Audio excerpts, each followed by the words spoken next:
সকলকে জানাই জয় যিশু। মহান ঈশ্বরকে ধন্যবাদ জানাই। গতকাল আমরা গীতসংহিতা ৫ তার পদগুলি পাঠ করেছিলাম।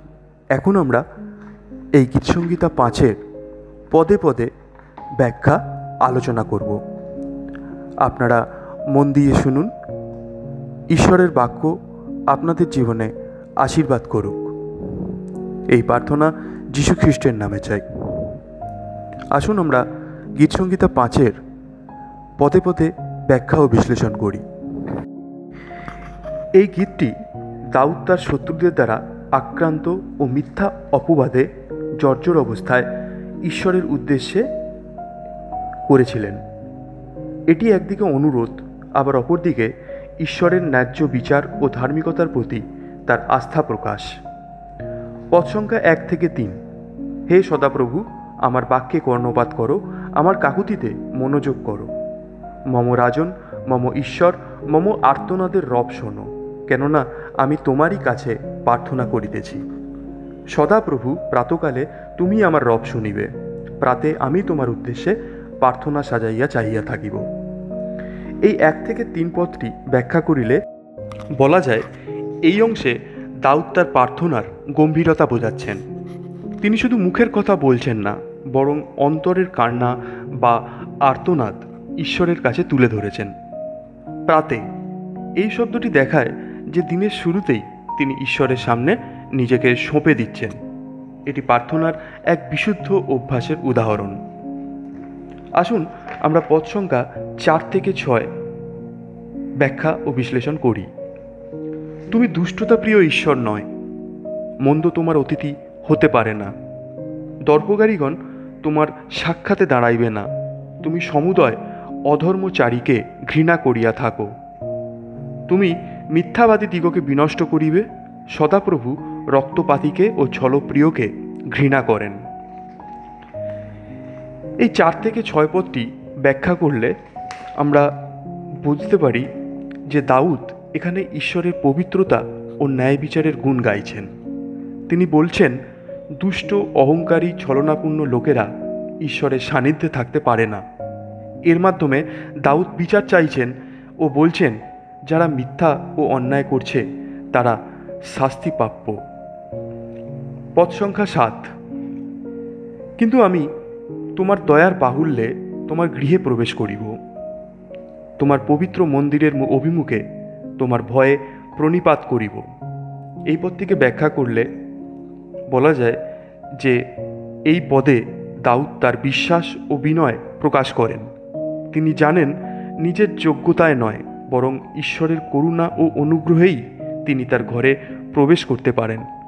ভয়ে প্রণিপাত মানে গভীর শ্রদ্ধা ও ঈশ্বরের মহিমা উপলব্ধি করা। পদ সংখ্যা ৮। হে সদাপ্রভু, আমার গুপ্ত শত্রুগণ হেতু তুমি আপন ধর্মশীলতায় আমাকে চালাও, আমার সম্মুখে তোমার পথ সরল করো। এই পদটিকে ব্যাখ্যা করলে বলা যায় যে দাউদ বুঝেছেন যে চারপাশে ষড়যন্ত্র ও শত্রুতা তার বিরুদ্ধে ঘনীভূত। তাই তিনি ঈশ্বরকে বলছেন, তুমি আমায় নিজের পথে পরিচালিত করো। এটি আমাদের শেখায় অনিশ্চয়তার মাঝে ঈশ্বরের নির্দেশনার জন্য প্রার্থনা করতে হয়। আসুন আমরা পদ সংখ্যা ৯ ও ১০ বিশ্লেষণ ও ব্যাখ্যা করি। তাহাদের মুখে স্থিরতা কিছুই নাই, তাহাদের অন্তর দুষ্টতাময়, তাহাদের অন্তর অনাবৃত কবর স্বরূপ, তাহারা আপনাদের জিহ্বা মসৃণ করে। হে ঈশ্বর, তাহাদিগকে দোষী করো, তাহারা আপনাদের যন্ত্রণায় পতিত হোক।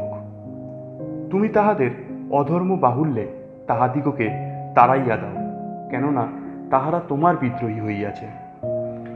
এই ৯ ও ১০ পদটি ব্যাখ্যা করিলে দেখা যায় যে এখানে দাউদ তার শত্রুদের কুটিলতা, মিথ্যা ও ভণ্ডামির বর্ণনা দিচ্ছেন এবং ঈশ্বরকে বলছেন যেন তিনি ন্যায় বিচার করেন।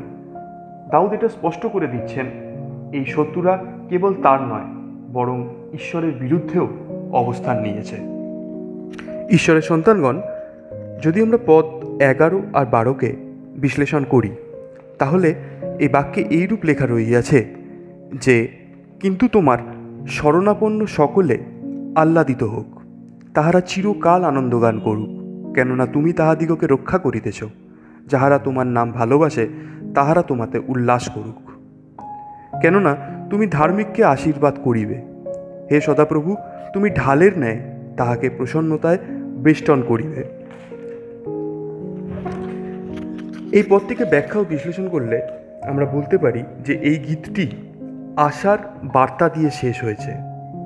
যারা ঈশ্বরের আশ্রয়ে আসে তাদের জন্য সুরক্ষা, আনন্দ ও আশীর্বাদ নিশ্চিত। দাউদ এই বার্তাটি ছড়িয়ে দিচ্ছেন যে ঈশ্বর শত্রুতা দূর করেন এবং তার প্রিয়জনদের সুখ ও নিরাপত্তায় রাখেন। ঈশ্বরের সন্তানগণ, আমরা যদি এই গীতসংহিতা 5-এর প্রতিটি পদ ব্যাখ্যা ও বিশ্লেষণ করি, তাহলে এই থেকে আমরা যে শিক্ষা অর্জন করি তা হল, নাম্বার 1, প্রার্থনা দিন শুরুতেই হোক। অর্থাৎ প্রভাতেই প্রার্থনা মানে সারা দিন ঈশ্বরের উপর নির্ভর করা, তাই প্রার্থনা দিন শুরুতেই করুন। 2, ঈশ্বরের ন্যায় বিচারে আস্থা রাখুন।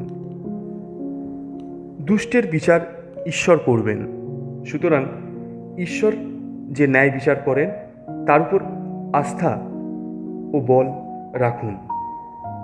3, শ্রদ্ধা ও বিনয় ঈশ্বরের নিকটতা এনে দেয়। 4, যারা ঈশ্বরকে ভালোবাসে ও তার আশ্রয় থাকে তারা চিরকাল আশীর্বাদিত ও সুরক্ষিত। ধন্যবাদ। মহান ঈশ্বরকে ধন্যবাদ জানাই ও আমি আমার সমস্ত ব্যাখ্যা ও বিশ্লেষণ আপনাদের কাছে তুলে ধরলাম। আপনারা অবশ্যই আমার এই চ্যানেলটিকে সাবস্ক্রাইব করুন ও আমার পাশে থাকুন এবং যতটা পারেন শেয়ার করুন, যাতে ঈশ্বরের বাক্য সকলের কাছে ছড়িয়ে পড়ে। আপনারা সকলে ভালো থাকুন। যিশু খ্রিস্টের নামে এই প্রার্থনা চাই। আমেন।